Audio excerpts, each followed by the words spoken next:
আমাদের সংস্কৃতি, আমাদের সংস্কার সর্বদা থাকবে আমাদের সাথে। ভারতের মহান গ্রন্থ আর কাব্যের সম্পূর্ণ সংকলন।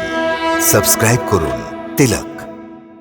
এসব তুমি বলছিলে যে প্রত্যেক মানুষ নিজের নিজের প্রবৃত্তি অনুযায়ী আলাদা আলাদা আকাঙ্ক্ষা করে, কিন্তু আমার মতে প্রাণীর ভেতরে যে কোনো গুণ হোক না কেন, ওর যেই প্রবৃত্তি হোক না কেন, তা সত্ত্বেও প্রত্যেক প্রাণী এক ধরনেরই আকাঙ্ক্ষা করে।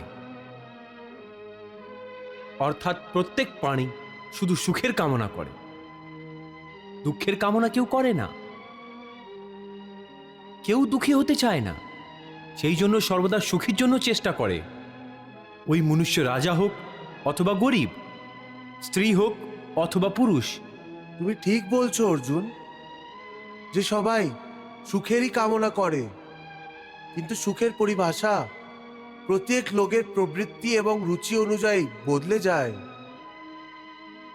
একজন সাধু পুরুষ অন্যকে সুখ দিয়ে সুখ প্রাপ্তি করে, অন্য লোককে সাহায্য করে ও আনন্দ পায়। আর একজন নীচ প্রবৃত্তির মানুষ কাউকে দুঃখ দিয়ে সুখী হয়।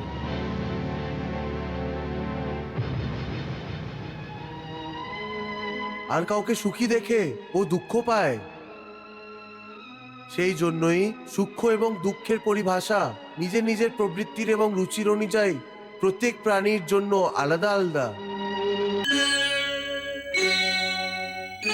হে পার্থ, যে কর্মযোগী হয় ও আসক্তি ছেড়ে দিয়ে কর্মের সফলতা এবং বিফলতা বুদ্ধি দিয়ে কাজ নিয়ে যোগের মাধ্যমে ভগবানের ওপরে আস্থা রেখে কর্ম করে, একেই সামাত্র যোগা বলা হয়।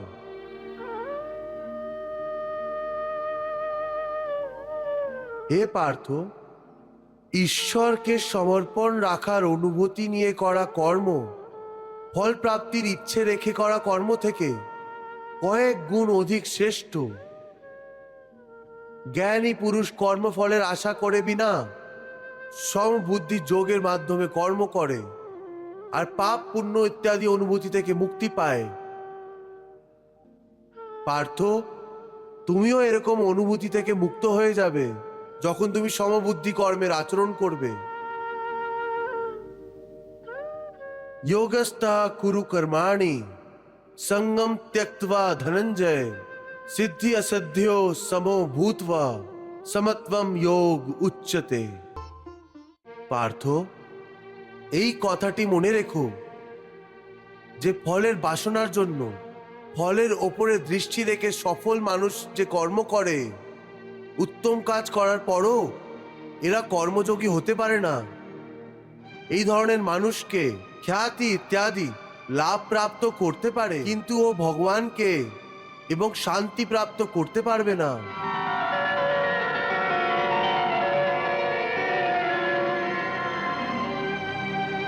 এ কেশব, মনুষ্যকে পাপ পুণ্য দুটোই বন্ধন বেঁধে রাখে।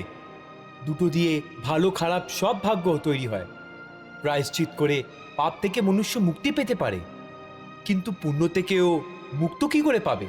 হে অর্জুন, পাপ পুণ্য, সুখ দুঃখ, যশ অপযশ ইত্যাদি অনুভূতি সাধারণ মানুষের জন্য, কিন্তু যে কর্মযোগী হয় ও এইসব অনুভূতি থেকে মুক্ত থাকে, আলিপ্ত থাকে। কর্মযোগী নিজের অন্তর আত্মার আওয়াজকে ভগবানের আদেশ মনে করেই আচরণ করে। এর মধ্যে কোথায় আসে পাপ পুণ্যের অনুভূতি? হে পার্থ, যদি তুমি মোহের অধীনে এসে গিয়ে থাকো, তাহলে নিষ্কাম কর্মযোগকে কি করে করবে? তোমার বুদ্ধির ওপরে যে মোহের অন্ধকারের মেঘ ছেয়ে রয়েছে, ওকে জ্ঞানের প্রকাশ দিয়ে সরিয়ে ফেলে দাও আর নিজের বুদ্ধিকে মোহের জ্বালাবাধ্যতা থেকে বাইরে বের করো। হে পার্থ, यदा ते मोह कलिलम बुद्धिर व्यतितरिष्यति तदा गन्त्यासि निर्वेदम श्रोतव्यस्य शितस्य च। হে পার্থ, মোহ বুদ্ধির অজ্ঞানতা হয়, আর এই অজ্ঞানতার কারণে মানুষ ভৌতিক আকর্ষণে ফেসে যায়। ও জানে না যে দেহ এবং সমস্ত ভোগ পাচনশীল, মিথ্যে। যখন মানুষ সত্যি এবং অসত্যি অথবা নিত্যা আর অনিত্যের অর্থ জেনে যায়, তখন ও নিরাসক্ত হয়ে যায়। ওর আর কোনো জিনিসের প্রতি আকর্ষণ থেকে যায় না।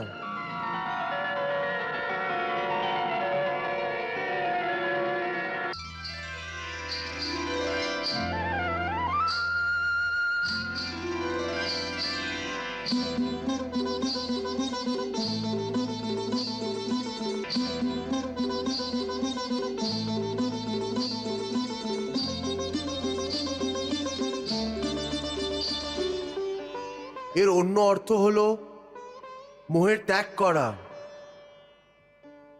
এবং মোহের লোভ ত্যাগ করার পর মানুষ কোনোভাবেই কোনো জিনিসের দিকেই আকর্ষিত হয় না।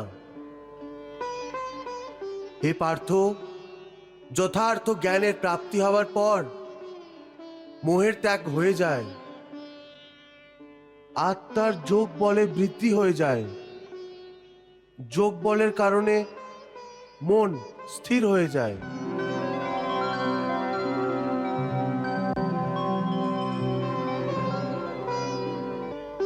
আর স্থির প্রজ্ঞা হওয়ার জন্য মানুষের পরম আত্মার সাথে মিলন হয়ে যায়।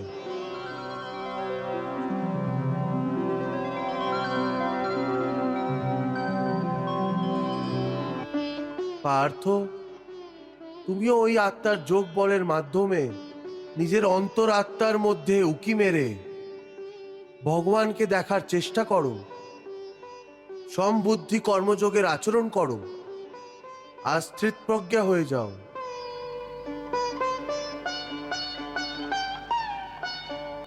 হে মধুসূদন, এই স্থিতপ্রজ্ঞা কি হয়? এর ব্যাখ্যা করুন। পার্থ, দুঃখ ভোগ করেও যার মনে কোনো উদ্বেগ হয় না, আর নাই সুখের লোভ রাখে, এবং যার হৃদয়ে ক্রোধ, লোভ, মোহ, ভয় ইত্যাদি দুর্বলতার জন্য কোনো জায়গা থাকে না, ওই মানুষকেই বলা হয় স্থিত প্রজ্ঞা। दुखेष्व अनुद्विग्न मना, सुखेषु विगत स्पृह, वीत राग भय क्रोध, स्थित धी मुनिरच्यते। समझा कर मुझको कहो, हे केशव सर्वज्ञ, भाषण आसन चलन में कैसा है स्थित प्रज्ञ, कैसा है स्थित प्रज्ञ। पूर्ण मनोकामनाएं मन से जो तज डाले, रहे संतुष्ट सदा आत्म विलास में। दुख के आने पर जो विचलित न हो, कदापि नहीं कोई स्पृहा सुख सुमन सुवास में। राग है न द्वेष जहाँ मोह नेह शेष, नहीं लेश मात्र अस्थिरता जिसके आभास में। शुभ से प्रसन्न हो न अशुभ से जो भय माने, ऐसा स्थित प्रज्ञा रमे योग रस रास में। ऐसा स्थित प्रज्ञा रमे योग रस रास में। হে পার্থ, স্থিত প্রজ্ঞ মহাপুরুষ সুখ দুঃখ প্রত্যেক অবস্থাতে আত্মিক শান্তি প্রাপ্ত করে নেয়। পরম আনন্দে মগ্ন হওয়াতে এই ধরনের মানুষকে দুঃখ আর সুখ কখনো অস্থির করে না। এই ধরনের স্থিতপ্রজ্ঞ মানুষের মন ওই প্রদীপের মতো হয়, যার শিখা স্থির হয়, কখনো নড়ে না।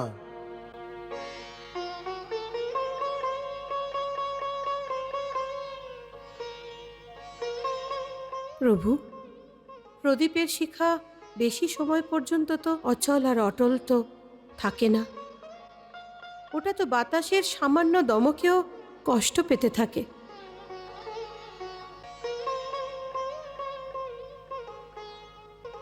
হ্যাঁ দেবী পার্বতী, প্রভু শ্রীকৃষ্ণ এটাই তো বোঝাচ্ছেন যে মানুষের মন আকাঙ্ক্ষার ছায়ে রাখার একটি প্রদীপের মতো হয়।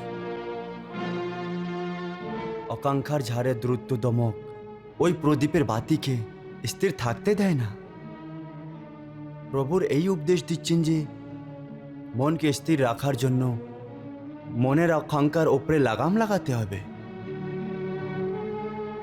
আর যদি আকাঙ্ক্ষার ওপরে লাগাম না হয়, তাহলে এক আকাঙ্ক্ষা থেকে দ্বিতীয় আর দ্বিতীয় থেকে তৃতীয় আকাঙ্ক্ষা জন্ম নিতে থাকবে। আর এই ধারাবাহিকতা কখনোই শেষ হয় না। যেমন যদি কোনো ব্যক্তির কাছে ঘর না হয়, তাহলে ওই মানুষ একটি ঝুপড়ির আকাঙ্ক্ষা করে।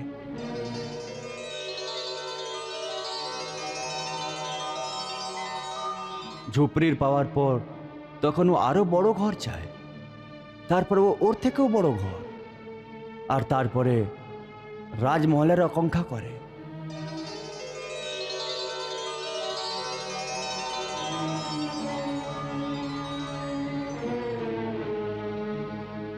ওর একটি আকাঙ্ক্ষা অদ্ভুত রূপে বাড়তেই থাকে। তাহলে মানুষ এই আকাঙ্ক্ষার উপরে কি করে লাগাম দিতে পারবে? এর ঠিক এবং সরল উপায় এই যে মানুষ মনে সন্তুষ্টির নির্মাণ করুক। যেখানে যেই অবস্থায় যেই মুহূর্তে ওর সন্তুষ্টি প্রাপ্ত হয়ে যায়, ওখানে ওই মুহূর্তেই মন সুখী এবং শান্ত হয়ে যাবে। হে কৃষ্ণ, তুমি বলছিলে যে স্থিতপ্রজ্ঞ হওয়ার জন্য মনের প্রদীপ শিক্ষাকে স্থির রাখো, অর্থাৎ মনকে এদিক ওইদিক পালাতে দিও না। এর অর্থ এটা হলো কর্ম করার সময় মনের বদলে বুদ্ধির কথা শোনো, মনকে বুদ্ধির অধীনে রাখো, এটাই না? না অর্জুন, শুধু বুদ্ধির ওপরে ভরসা করাও বিপজ্জনক। কারণ ধ্বংসের সময় আসার পর তো মানুষের বুদ্ধিও ভ্রষ্ট হয়ে যায়। অর্থাৎ যখন প্রতিকূল সময় আসে, তখন মানুষের নিজের বুদ্ধি ওকে ভুল রাস্তায় নিয়ে যায়। হে মধুসূদন, মনুষ্য না নিজের ইচ্ছা অনুযায়ী কর্ম করে, না বুদ্ধির কথা শোনে, তাহলে মনুষ্য করবে তো কি করবে? এই পরিস্থিতিতে নিজের পরিস্থিতির বিরুদ্ধে কেউ কি জীবন ব্যতীত করবে? হে মধুসূদন, মুক্তি এবং পরিত্রাণের রাস্তা যাওয়ার জন্য কোনো মনুষ্য নিজের প্রবৃত্তিকে কি করে পাল্টাতে পারে? এর কোনো সরল রাস্তায় আমায় বলুন। প্রবৃত্তিকে বদলাবার আগে এটা জেনে নেওয়া প্রয়োজন যে যে প্রবৃত্তি কি করে তৈরি হয়। হে অর্জুন, মানুষ জন্ম নিয়েই নিজের সাথে শত, রাজ আর তম এই তিন গুণ নিয়ে জন্ম নেয়।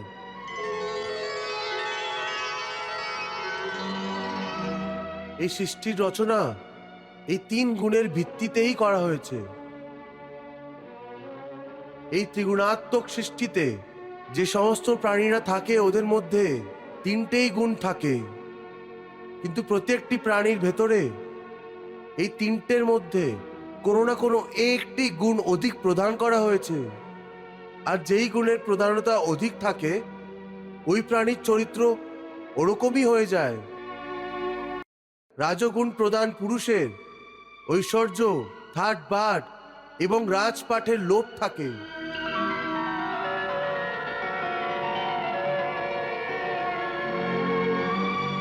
তমগুণ পুরুষ আলস এবং প্রমাদী হয়। ঘৃণা, ক্রোধ এর মতো নেতিবাচক অনুভূতির মধ্যে ভীষণভাবে ভরা থাকে।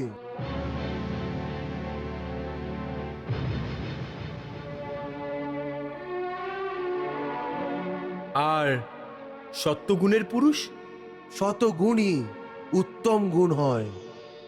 সাত্বিক মানুষ সোজা এবং সরল হয়।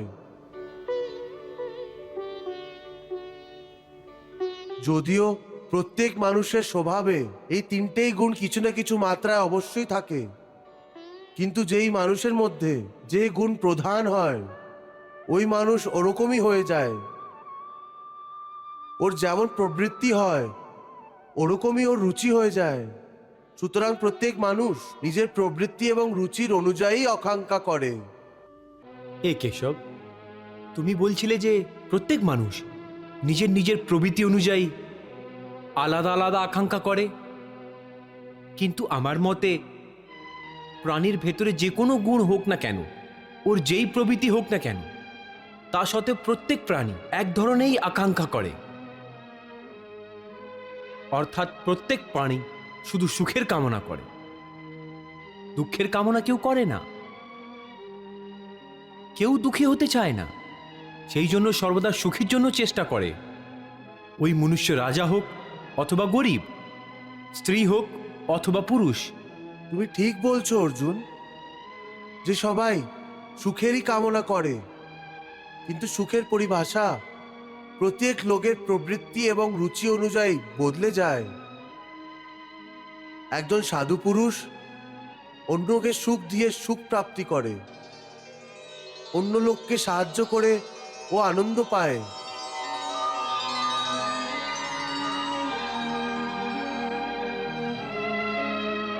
আর একজন নীচ প্রবৃত্তির মানুষ কাউকে দুঃখ দিয়ে সুখী হয়।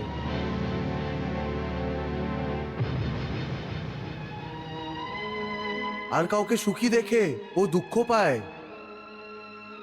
সেই জন্যই সুখ এবং দুঃখের পরিভাষা নিজের নিজের প্রবৃত্তির এবং রুচির অনুযায়ী প্রত্যেক প্রাণীর জন্য আলাদা আলাদা।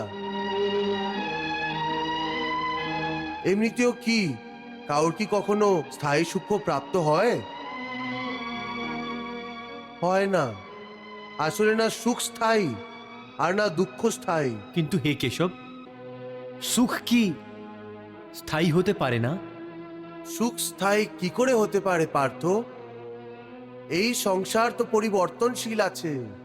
এখানে প্রত্যেক মুহূর্তে পরিবর্তন হতে থাকে পার্থ। পরিবর্তন তো প্রকৃতির নিয়ম। এখানে কোনো বস্তু স্থায়ী না। তোমার মনে আছে আমি তোমাকে আগেই বলেছিলাম যে আমাদের শরীরের অবস্থাও স্থায়ী না। তাহলে সুখ এবং দুঃখ কি করে স্থায়ী হতে পারে? এর অর্থ হলো সুখের সাথে সাথে মনুষ্যকে দুঃখ ভোগ করতে হয়। হ্যাঁ পার্থ, সুখ আর দুঃখ একটি চক্রে দুটো অর্ধেক ভাগের ভাগ। এই চক্র চলতেই থাকে, চলতেই থাকে। কখনো প্রাণী সুখে হাসে,